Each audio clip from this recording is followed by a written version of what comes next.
Hello दोस्तों, कैसे हैं आप लोग? देखिए, आज का टॉपिक है हम लोग का हेबरमास। ये भी एक महत्वपूर्ण समाजशास्त्री हैं और इनके विषय में सेम उसी तरह से हम इनकी कुछ सामान्य जीवन परिचय पढ़ेंगे और उनकी अवधारणाएं और साथ ही उनकी महत्वपूर्ण किताबें। किसी भी थिंकर्स को पढ़ने के लिए देखिए सामान्यतः 3 ही स्टेप होते हैं। एक होता है उनका वो कहाँ जन्म लिया, उन पर क्या प्रभाव पड़ा है, सामान्यतः मतलब अति सामान्य रूप से उनके विषय में जानकारी हासिल करना। दूसरा स्टेप होता है उनकी महत्वपूर्ण अवधारणाएं।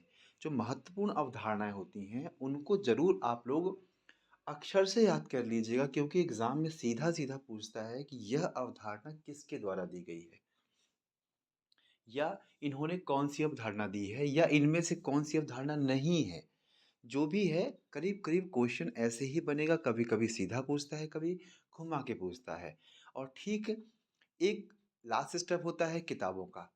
जो मुख्य मुख्य किताबें होती हैं उनको भी यदि आप ध्यान से पढ़ लेंगे तो आप बहुत अच्छे से समझ पाएंगे कि एग्ज़ाम में कैसे हमको एमसीक्यू सॉल्व करना है। ठीक है, तो चलिए हम लोग स्टार्ट करते हैं। और इसके पहले के सभी थिंकर्स, जो भी सेट और नेट के एग्ज़ाम हैं, सोशलॉजी सब्जेक्ट का प्रथम यूनिट है उसमें हैबरमास के उपरोक्त जितने भी थिंकर्स होंगे सब पर हमने वीडियो बनाया हुआ है। यदि आपने नहीं देखा हो तो आप देख सकते हैं। आप अच्छे से जुट जाइए, समय और भी कम हो गया है।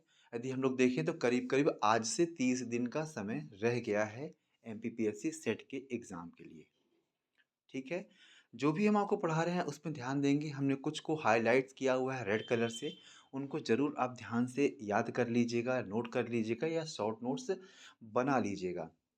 हमने सभी थिंकर जितने भी थिंकर्स हैं उनके जो वीडियोज़ बनाए हुए हैं उनको बहुत कम समय में, एवरेज टाइम 12 से 13 मिनट के आसपास, सभी थिंकर्स का एक सामान्य जीवन परिचय परिचय और मुख्य मुख्य अवधारणाएं और साथ ही उनकी किताबों के बारे में हमने बताया हुआ है, जिससे आप लोग ये समझ पाएंगे कि जो कम से कम समय में पूरा रिवीजन कर सकें।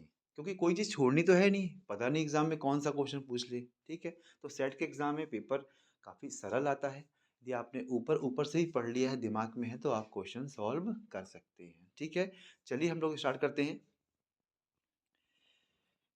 ये जो हेबरमास साहब हैं, एक प्रमुख जर्मन जर्मन दार्शनिक और समाजशास्त्री हैं जो फ्रैंकफर्ट स्कूल से जुड़े हुए हैं। उनका कार्य मुख्य रूप से संचार, लोकतंत्र और सार्वजनिक क्षेत्र पर केंद्रित है। हेबरमास ने समाज के लोकतांत्रिक मूल्यों, सांचरिक, जो संचार होता है ना, संचार शब्द से संचार तर्क और आलोचनात्मक सोच पर अपने विचार प्रस्तुत किए हैं। उनके सिद्धांत आधुनिक समाज में सार्वजनिक संवाद, पारस्परिकता और निर्णय लेने की प्रक्रियाओं में संवादात्मक तर्क की भूमिका, महत्वपूर्ण भूमिका को रेखांकित करते हैं। मतलब इन्होंने कहीं तक संवाद या संचार, इन पर ज़्यादा जोर दिया हुआ है। अवधारणाओं में आते हैं। ये पहली अवधारणा है संवादात्मक तर्क। ये क्या है? हेबरमास का संवादात्मक तर्क का सिद्धांत यह बताता है कि समाज में तर्क का आधार संवाद होना चाहिए, न कि केवल प्रभुत्व या सत्ता। उनके अनुसार संवादात्मक तर्क में व्यक्तियों के बीच पारस्परिकता और समझ की भावना होती है और यह प्रक्रिया लोकतंत्र की जड़ों को मजबूत करती है। समाज साथ दूसरा है आपका। देखिए, जो पहला समझ में आ गया आपको। पहले में क्या बोल रहा है? संवादात्मक तर्क। इसके अनुसार ये बताते हैं कि जो तर्क होते हैं उनका मेन आधार क्या होता है? संवाद। इनके आधार पर संवाद होना चाहिए, न कि प्रभुत्व या सत्ता। ये कहते हैं कि व्यक्तियों के बीच जो पारस्परिकता मतलब एक दूसरे का म्यूचुअल अंडरस्टैंडिंग होती है, एक दूसरे से बात करते हैं, समझ होती है, वही भावना होनी चाहिए। और यह प्रक्रिया लोकतंत्र की जड़ों को मजबूत करती है। लोकतंत्र एक्चुअली होता क्या है? लोकतंत्र में क्या होता है? जितने भी लोग होते हैं, चाहे सत्ता करने वाले या सत्ता को चुनने वाले, सभी की प्रत्यक्ष या अप्रत्यक्ष रूप से सहभागिता होती है। तो उसका कहना यही है कि संवाद कीजिए, पारस्परिकता कीजिए और अपनी बातों को बताइए। ठीक है, नेक्स्ट क्या है? सार्वजनिक क्षेत्र। इसमें क्या है? हेबरमास ने जो सार्वजनिक क्षेत्र को एक ऐसा क्षेत्र बताया जहां लोग विचार विमर्श और संवाद के माध्यम से जनमत बना सकते हैं। यह क्षेत्र राज्य और समाज के बीच की सीमा को दिखाता है, जहां नागरिक मिलकर लोकतांत्रिक प्रक्रियाओं में भाग लेते हैं। सार्वजनिक क्षेत्र का विचार हेबरमास के दृष्टिकोण में लोकतांत्रिक समाज के लिए एक बुनियादी शर्त है।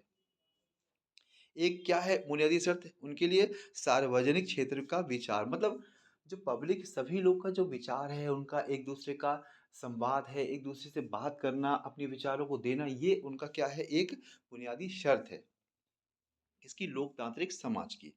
तीसरा जो इनका कॉन्सेप्ट है, जो इनकी कह सकते हैं एक महत्वपूर्ण अवधारणा है, वो क्या है? सिस्टम और जीवन दुनिया। ये क्या है? हेबरमास ने समाज को दो हिस्सों में विभाजित किया है, पहला सिस्टम, दूसरा जीवन दुनिया। ठीक है ना? ये क्या है सिस्टम? इनके अनुसार सिस्टम क्या है?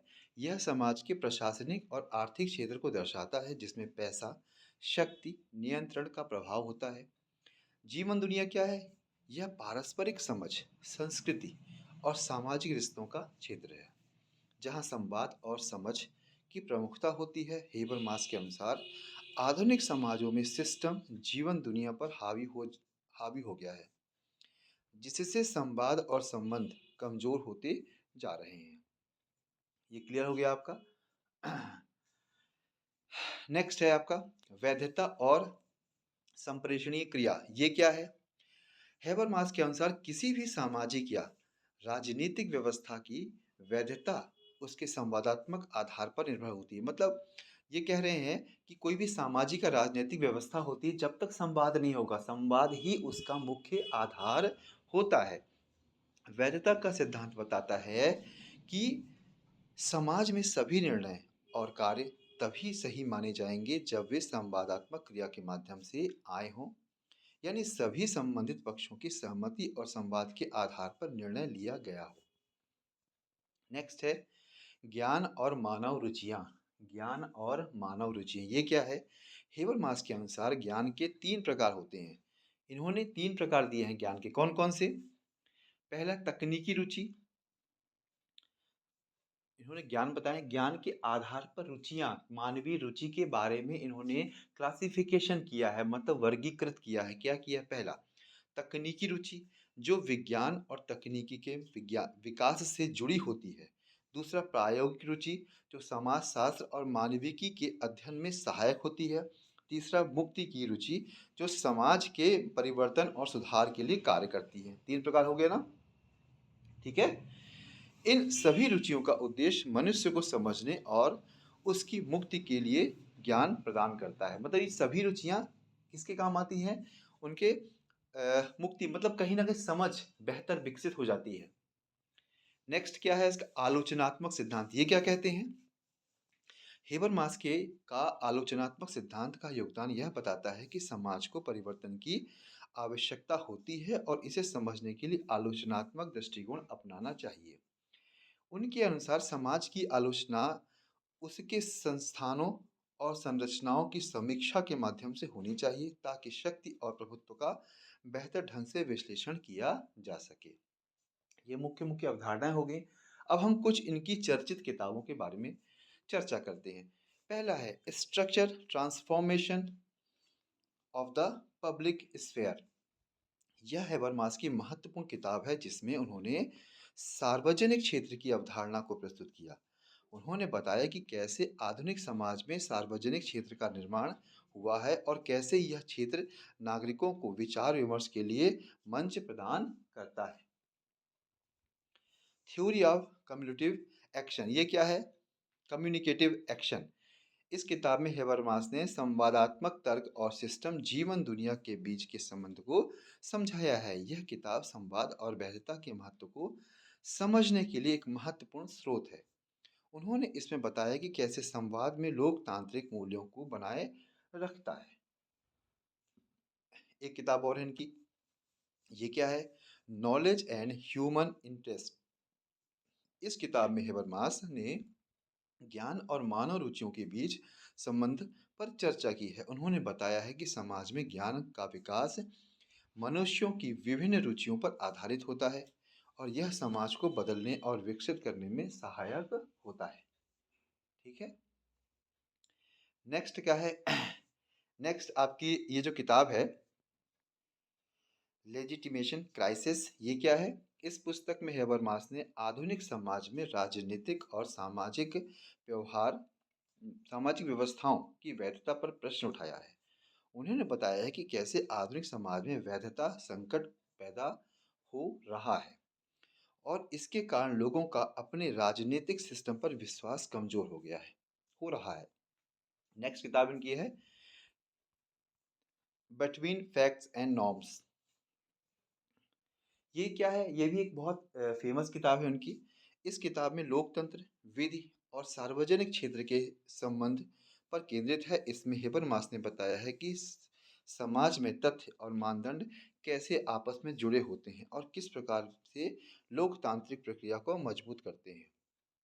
ये आपकी पूरी किताबें हो गई, कॉन्सेप्ट हो गए। देखिए, हमने बहुत शॉर्ट से समझाने का कोशिश इसलिए किया है कि समय जितना है, यदि आप बहुत विस्तार से करेंगे, देखिए ये जितने थिंकर्स हैं अपने आप में एक कई किताबों का संग्रह है। एक थिंकर्स ने बहुत सारी किताबें लिखी हैं। तो यदि हम अच्छे से पढ़ना चाहेंगे तो एक थिंकर्स को भी कम से कम 2-3 दिन चाहिए अच्छे से पढ़ने के लिए। कम से कम 3 से 4 घंटे का लेक्चर चाहिए, वो मिनिमम है। देखिए, इतना समय नहीं है कि आपको केवल इतना पढ़े, और भी यूनिट्स पढ़नी है, साथ में पेपर फर्स्ट पढ़ना है, कुल मिलाकर एग्ज़ाम को क्रैक करना है। ठीक है? ये आपके सामने सबसे बड़ा चैलेंज है। ठीक है? तो आप कीजिए, कोई आपको डाउट हो, कुछ पूछना हो, कमेंट्स कर सकते हैं। Okay, thank you very much.